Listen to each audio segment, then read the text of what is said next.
Давайте даже посмотрим, как на Севастополе на параде уже бывший командующий, по-моему, Черноморским флотом вице-адмирал Моисеев поздравил собравшихся с 274-й годовщиной Победы. Давайте посмотрим.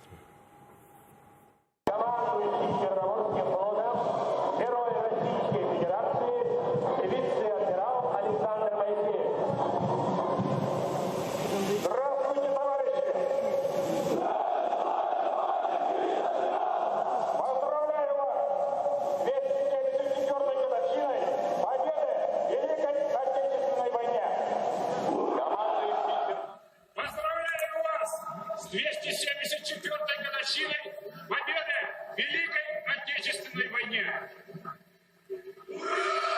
Здравствуйте, товарищи! Поздравляю вас с 274-й годовщиной победы в Великой Отечественной войне!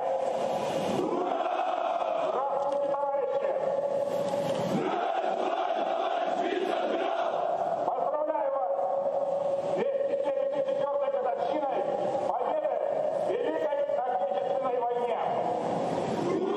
Командующий флотом поздравил с праздником военнослужащих береговой ракетной бригады, полка войск Национальной гвардии Российской Федерации и МЧС России по городу Севастополю. Здравствуйте, товарищи!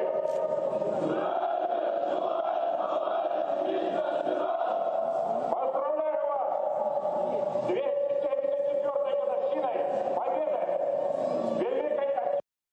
Ну, первый раз оговорился, вот как я сейчас Ильми Умерова назвал Эльмиру Стемовым, за что приношу извинения. Ну, оговорка. А когда это происходит 4 раза подряд? Что Нет, это? ну стоп, не 4 раза подряд, 2 раза подряд. Остальные это просто то же самое, просто с разных ракурсов. Вот по разным источникам это было 4 прозвучало. Нет, это точно, потому что это чрезвычайное происшествие, чтобы его можно было не заметить. Там его показали с разных ракурсов, и поэтому мы можем точно утверждать, что он это сказал, но 2 раза. Почему?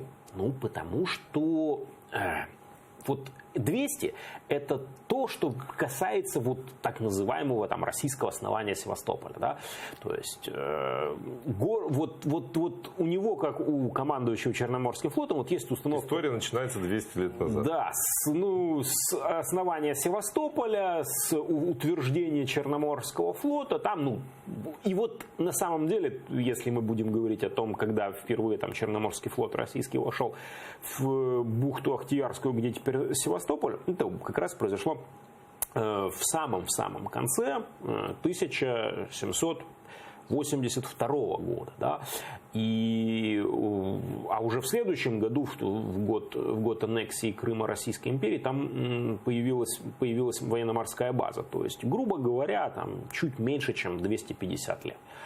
И вот это вот чуть меньше, чем 250 лет, а с другой стороны 74-я годовщина Победы, и вот в уме командующего сложилось вместе, и поэтому получилось вот так, как получилось.